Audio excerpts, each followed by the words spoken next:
ইয়া আমিরুল মুমিনিন, কি করব বলুন? আমার ঘরে তো একটু চাউল নাই যে পাতিলের মধ্য দিয়ে সিদ্ধ করে বাচ্চাদেরকে খাওয়াবো। আমার ঘরে তো এতটুকু পরিমাণ খামিরা নাই, আটা নাই, যা দিয়ে আমার বাচ্চাগুলোকে আমি রুটি বানায়া খাওয়াবো, অন্যান্য জিনিস পাক করে খাওয়াবো। এমন তো আমার ঘরের মধ্যে কিছু নাই, আমি আমার সন্তানদেরকে কি খাওয়াবো এমন তো কোনো বন্দোবস্ত আমার ঘরে আমি জোগাইতে পারি নাই, এমন তো সামর্থ্য আমার হয় নাই। আমার সন্তানগুলোকে আমি কি খাওয়াবো এমন তো সামর্থ্য আল্লাহ আমার দেয় নাই। এমন তো আমার ঘরের মধ্যে কিছুই নাই যেইগুলো রান্না করে আমার সন্তান মাসুম সন্তানগুলোরে দিব, এমন তো আমার ভিতরে কিছু নাই। আমিরুল মুমিনিন কিসের ধমক মারবে, কিসের ঝাড়ি মারবে, কিসের কথা শোনাবে? আমিরুল মুমিনিন কথা শুইনা চোখ দিয়া পানি ছাইরা দিছে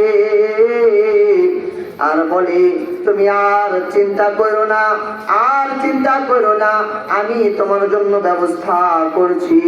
এই কথা বইলা সেখান থেকে বাহির হইয়া চলে গেছে একবারে সরকারি কোষাগারে। নিজে গেছে, নিজে গেছে একবারে। নিজে যাওয়ার পরে সরকারি কোষাগার থেকে আটার বস্তা মাথায় নিয়ে সরাসরি এক দৌড়ে সেই মহিলার বাসায় চলে আসছে। আসার পরে বলে, ও সন্তানের মা,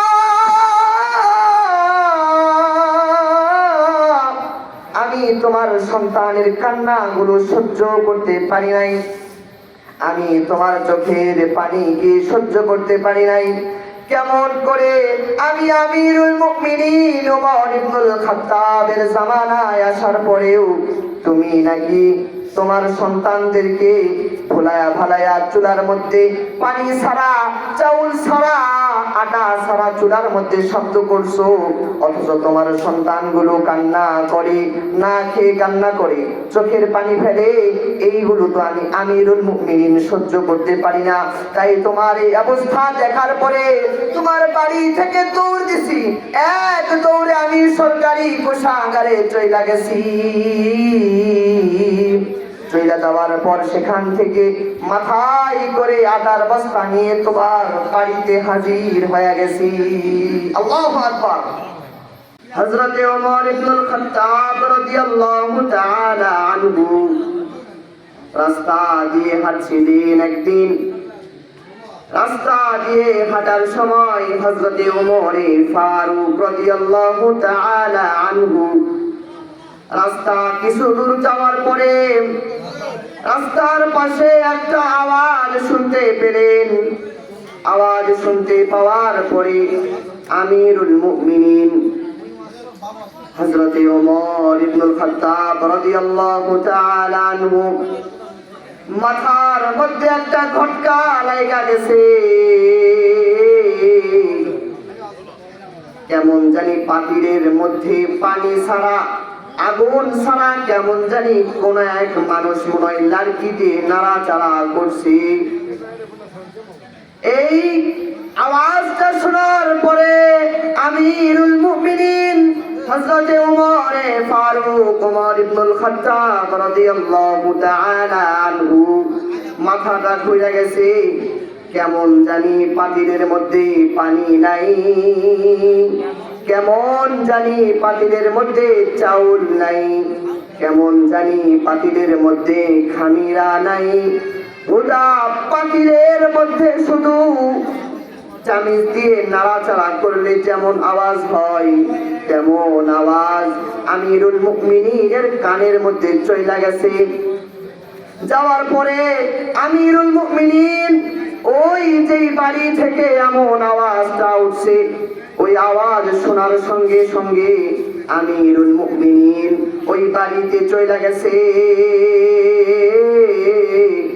বাড়িতে গিয়ে যখন প্রবেশ করবে তখন বাড়ির গেটের সামনে গিয়ে সালাম দিছে, আসসালামু আলাইকুম ওয়া রাহমাতুল্লাহ। বাড়িতে যদি কোনো মহিলা থেকে থাকেন তাহলে একটু পর্দার আড়ালে চইলা যান। আমি আমিরুল মুমিনিন আপনার দরবারে আইসা পড়ছি, আপনার আওয়াজ শোনার পরে আমার অন্তরটা কেমন নাড়া দিয়া উঠছে। আপনার আওয়াজ শোনার পর আমার মনে হয়েছে আপনার পাতিলের মধ্যে পানি নাই, আপনার পাতিলের মধ্যে চাউল নাই, খামিরা নাই, তবু আপনি মনে হয় পাতিলটা চামিচ দিয়ে নাড়াচাড়া করছেন।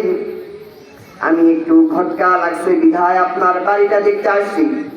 তখন ওই মহিলা তখন দরজার পাশ দিয়ে সইরা গেছে। যাওয়ার পরে আমিরুল মুমিনিন যখন ঘরের মধ্যে প্রবেশ করছে, প্রবেশ করার পর দেখে দুইটা ছোট্ট ছোট্ট সুন্দর বালক এবং বালিকা, ছোট্ট দুইটা বাচ্চা বিছানার পরে কান্নাকাটি করছে। তখন আমিরুল মুমিনিন রাদিয়াল্লাহু তাআলা আনহু বলেন, তোমাদের কি হয়েছে, কি হয়েছে আমারে বলো। আমি তোমাদের আমির বলছি, আমি তোমাদের খলিফা বলছি, আমি তোমাদের শাসক, তোমাদের এমপি মন্ত্রী, তোমাদের প্রধানমন্ত্রী বলছি। কি হয়েছে তোমাদের, আমাকে তা খুলে বলো। আমিরুল মুমিনিনের কথা শুনে বাচ্চা দুইটা কান্না করতে করতে বইলা দিছে, ইয়া আমিরুল মুমিনিন, আমার মা বলছি, আমাদের মা বলছি আমাদের জন্য নাকি আহার ব্যবস্থা করবেন, আমাদের জন্য নাকি খাবার রান্না করছে। এই কথা বইলা যে চইলা গেছে, আর তো রুমের ভিতরে আসে না। আবার বাইরে থেকে কেমন জানি খটখট খটখট করে আওয়াজ শোনা যায়।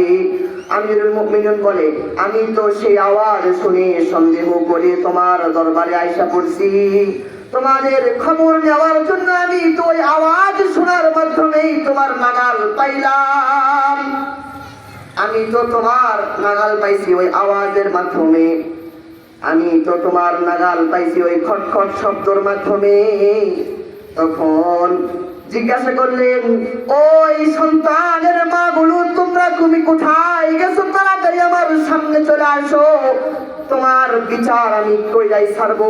তুমি কেন তোমার সন্তানদেরকে খাবার দাও নাই, তুমি কেন তোমার সন্তানদেরকে আহার করাও নাই, তুমি কেন তোমার সন্তানদেরকে খাবার দিব বলে এত দূর চলে গেছো, এতক্ষণ পরেও তোমার সন্তানের খেয়াল তুমি রাখো নাই।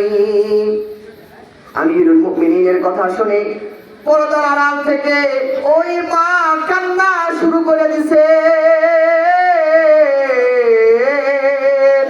কান্না করতে করতে আর বলে, কান্না করে আর বলে, ইয়া আমিরুল মুমিনিন, কি করব বলুন, আমার ঘরে তো একটু চাউল নাই যে পাতিলের মধ্য দিয়ে সিদ্ধ করে বাচ্চাদেরকে খাওয়াবো, আমার ঘরে তো এতটুকু পরিমাণ খামিরা নাই, আটা নাই, যা দিয়ে আমার বাচ্চাগুলোকে আমি রুটি বানায়া খাওয়াবো, অন্যান্য জিনিস পাক করে খাওয়াবো, এমন তো আমার ঘরের মধ্যে কিছু নাই। আমি আমার সন্তানদেরকে কি খাওয়াবো, এমন তো কোনো বন্দোবস্ত আমার ঘরে আমি জোগাইতে পারি নাই, এমন তো সামর্থ্য আমার হয় নাই। আমার সন্তানগুলোকে আমি কি খাওয়াবো, এমন তো সামর্থ্য আল্লাহ আমার দেয় নাই, এমন তো আমার ঘরের মধ্যে কিছুই নাই যেইগুলো রান্না করে আমার সন্তান মাসুম সন্তানগুলোরে দিব, এমন তো আমার ভিতরে কিছু নাই। আমিরুল মুমিনিন কিসের ধমক মারবে, কিসের ঝাড়ি মারবে, কিসের কথা শোনাবে। আমিরুল মুমিনিন কথা শুইনা চোখ দিয়া পানি ছাইড়া দিছে আর বলে, তুমি আর চিন্তা করো না, আর চিন্তা করো না, আমি তোমার জন্য ব্যবস্থা করছি। এই কথা বইলা সেখান থেকে বাহির হইয়া চলে গেছে একবারে সরকারি কোষাগারে, নিজে গেছে, নিজে গেছে একবারে। নিজে যাওয়ার পরে সরকারি কোষাগার থেকে আটার বস্তা মাথায় নিয়ে সরাসরি এক দৌড়ে সেই মহিলার বাসায় চলে আসছে। আসার পরে বলে, ও সন্তানের মা,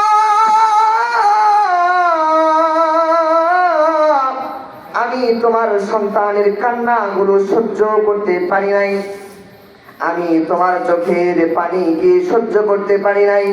কেমন করে আমি আমিরুল মুমিনিন ওমর ইবনুল খাত্তাবের জামানায় আসার পরেও তুমি নাকি তোমার সন্তানদেরকে ভুলায়া ভালায়া চুলার মধ্যে পানি ছাড়া, চাউল ছাড়া, আটা ছাড়া চুলার মধ্যে শব্দ করছো, অথচ তোমার সন্তানগুলো কান্না করে, না খেয়ে কান্না করে, চোখের পানি ফেলে।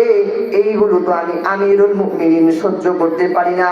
তাই তোমার এই অবস্থা দেখার পরে তোমার বাড়ি থেকে দৌড় দিছি, এক দৌড়ে আমি সরকারি কোষাগারে চইলা গেছি। চইলা যাওয়ার পর সেখান থেকে মাথায় করে আটার বস্তা নিয়ে তোমার বাড়িতে হাজির হয়ে গেছি। আল্লাহু আকবার।